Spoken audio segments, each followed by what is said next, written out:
Now our next topic is insolvency of partner. Advanced accounting, chapter number 2, partnership account 2, problem number 10. A, B, C 3 partners है, 4:3:2 में लोगों का profit sharing ratio है and this is their balance sheet, ये लोगों की balance sheet है. No सीधा adjustment, they agree to dissolve partnership, ये लोगों की पार्टनरशिप को लोग डिजॉल्व कर देना चाह रहे हैं to prevent a disastrous loss on sale. A agrees to take over stock, 15,000 का स्टॉक ले रहे ए और डेटार्स की वैल्यू जो 700 है वो ले रहे उन्होंने. लैंड एंड बिल्डिंग को एक ऑप्शन में सेल कर दे रहे हो 2700 में. Show by means ledger account how partnership book will be close. C being insolvent, और सी जो है सो इंसॉल्वेंट हो जा रहा हो and unable to provide any more cash. It's clear from the question. Now we have to prepare realisation account.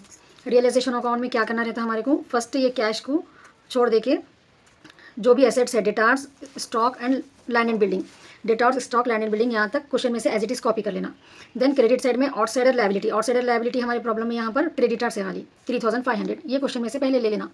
Assets को debit side में लेना रियलाइजेशन अकाउंट के, बुक वैल्यू जो भी है उन लोगों की वो. अब एडजस्टमेंट में जो है वो देखना है.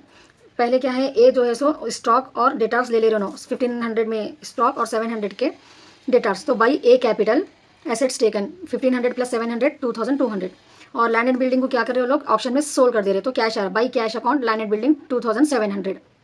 It's clear. अब ये क्रेडिटर्स का जो भी रहता अपने को वो जो है सो पेमेंट कर देना रहता to cash creditors same amount 3500. Assets question में से कॉपी कर लिए, इसको क्या करें लोग, स्टॉक एंड डेटार्स ए ले लिए और जो है सो लैंड एंड बिल्डिंग को सोल्ड कर दिए लोग.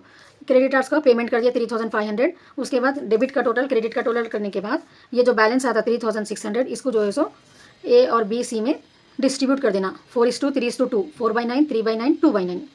It's clear now. Now next we have to prepare capital accounts.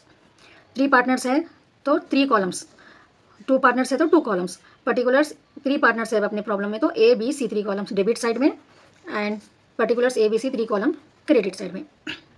अब क्रेडिट साइड में बाई बैलेंस ब्रॉट डाउन से जो हमारे क्वेश्चन में ये कैपिटल गिवन रहता लायबिलिटी साइड में, जब पार्टनर्स अकाउंट बनाते हैं हम कैपिटल अकाउंट, वो क्रेडिट साइड में ट्रांसफर होता बाई बैलेंस ब्रॉट डाउन बोल के. ए का 4000 जो भी क्वेश्चन में है वो एज इट इज यहाँ लिख लेना है, B 2000, C 500. Now by cash account A 1600 and B 1200. This is the loss on realisation. Realisation का जो लॉस आया था हमारे को, ए को 1600, बी को 1200, सी को 800, वो लॉस जो है सो हम यहाँ पर ट्रांसफर कर लेना कैपिटल अकाउंट्स में. अब एसेट्स ए ले लिए टू रियलाइजेशन, एसेट्स जो ए के अकाउंट में लिख देना वो 2200. रियलाइजेशन लॉस को यहाँ पर लिखना. फिर ये सेम रियलाइजेशन लॉस जो रहता, जो सॉल्वेंट पार्टनर्स है, बी इंसॉल्वेंट हो गया तो बी के पास छोड़ देना ये. It's clear. रियलाइजेशन लॉस को 2 बार लेने का रहता है हमारे को. एक बार पहले एज इट इज़ जो आया वो कॉपी कर ले रहे हैं हम डेबिट साइड में 1600, 1200, 800. फिर क्रेडिट साइड में जो है सो जो सॉल्वेंट पार्टनर्स है 1600 ए का, बी का 1200 यहाँ पर लिख लेना, इंसॉल्वेंट के पास नहीं लिखना. It's clear now. By S capital deficiency, बीस कैपिटल डेफिशिएंसी ये क्या रहता बोले तो ये सी का डेबिट का, ये वर्किंग नोट देखो आप. डेफिशिएंसी ऑफ सी क्या है, डेबिट टोटल सी का और क्रेडिट में सी के पास 500 है. डेबिट में कितना है 800 जो लॉस अपन ट्रांसफ़र करे थे, और ये बैलेंस है सी का. तो डेफिशिएंसी कितनी आ रही, 800 माइनस 500, 300. ये डेबिट टोटल है, इसका क्रेडिट टोटल है ये. अब यहाँ पर इन लोगों का रेशियो निकालना है सॉल्वेंट पार्टनर्स का. कौन है सॉल्वेंट पार्टनर्स, ए बी. ए का रेशियो कैसा निकालना है, जो कैपिटल रहता ना उन लोगों का उस पर निकालना रहता 4000, 2000, तो जीरोस कैंसिल, 2:1 अपने को रेशियो आ गया. ये 300 जो सी का अमाउंट आया था, डेफिशिएंसी जो आया था, वो डेफिशिएंसी ये दोनों पार्टनर्स में डिस्ट्रीब्यूट करना. ए को 300 इंटू 2/3 करें हम तो 200 आता, बी को 300 इंटू 1/3 करें तो 100 आता. तो ये डेफिशिएंसी मालूम कर लेने का क्या है तरीका अपने को, जो भी इंसॉल्वेंट पार्टनर्स रहता उसका डेबिट टोटल में से क्रेडिट टोटल, डेबिट साइड में 800, क्रेडिट साइड में 500 है ना, 300 जो आ जाता, सॉल्वेंट पार्टनर का कैपिटल पे रेशियो निकालना. इसका जो क्वेश्चन में जो रेशियो देते वो नहीं लेना, न्यू मालूम करना अपन देन एंड देयर. डिफिशियंसी मालूम करने से पहले कैपिटल रेशियो मालूम कर लेना उन लोगों का. ये कैपिटल रेशियो पे डिस्ट्रीब्यूट करना डिफिशियंसी को. This is the important point. जो ऑलरेडी एग्जिस्ट रेशियो गिवन रहता उस पर नहीं निकालना, डिफिशियंसी को डिस्ट्रीब्यूट करना है तो ये रूल है कैपिटल रेशियो से डिस्ट्रीब्यूट करना बोल के ऑलवेज. नाउ 300 आया अपने को यहाँ पर सी का डिफिशियंसी, ये दोनों में 2/3, 1/3 करे तो ए को 200, बी को 100. ये अमाउंट को क्या करना रहता, बाई एस कैपिटल अकाउंट बोल के क्रेडिट साइड में सी के कॉलम में लिखना. डेफिशिएंसी ऑफ सी, ए कितना कंट्रीब्यूट कर रहे हैं 200, बी कितना कंट्रीब्यूट कर रहे हैं बाई बीस कैपिटल 100. फिर ये 200 और 100 को फिर डेबिट साइड में लिखना रहता है। It's like counter entry. 3 column cash book में अपन करते थे ना, काउंटर एंट्री वो तो डेबिट में, वैसा याद रख लो। डेफिशिएंसी बोले तो इट्स लाइक काउंटर एंट्री, दोनों साइड लेना रहता कंपलसरी। क्रेडिट साइड में सी के कॉलम में आना बाई ए एंड बी बोल के। अब डेबिट साइड में 2 सीज कैपिटल बोल के, ए के कॉलम में 200, बी के कॉलम में 100, सी के पास डेबिट साइड कुछ भी नहीं आता। ठीक है, नाउ ए का टोटल कर लेंगे, बी का यहाँ तक का टोटल करने के बाद बी का बैलेंस जो है आपको 1600 आता। ए का बैलेंस 1600 एंड बी का बैलेंस 1900।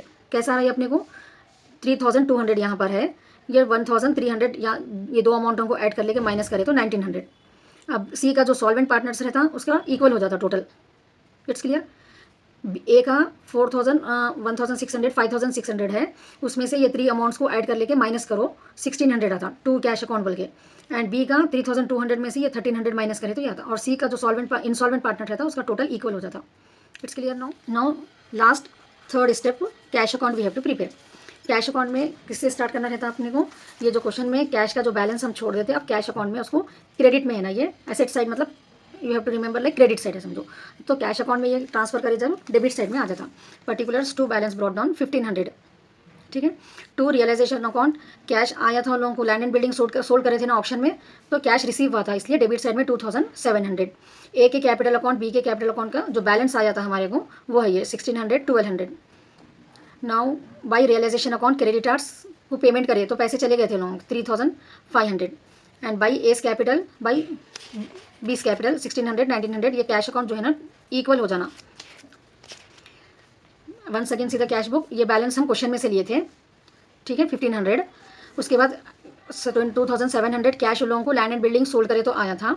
फिर क्रेडिटर्स को पेमेंट करे, ये कैश अपने कैपिटल अकाउंट का बैलेंस है। ये क्या है, ये कैपिटल अकाउंट का बैलेंस जो भी आता ना, 2 कैश बोल के आया था वहाँ पर बैलेंस, तो यहाँ पर जो है सो 1600 ए का था, 1900 बी का था।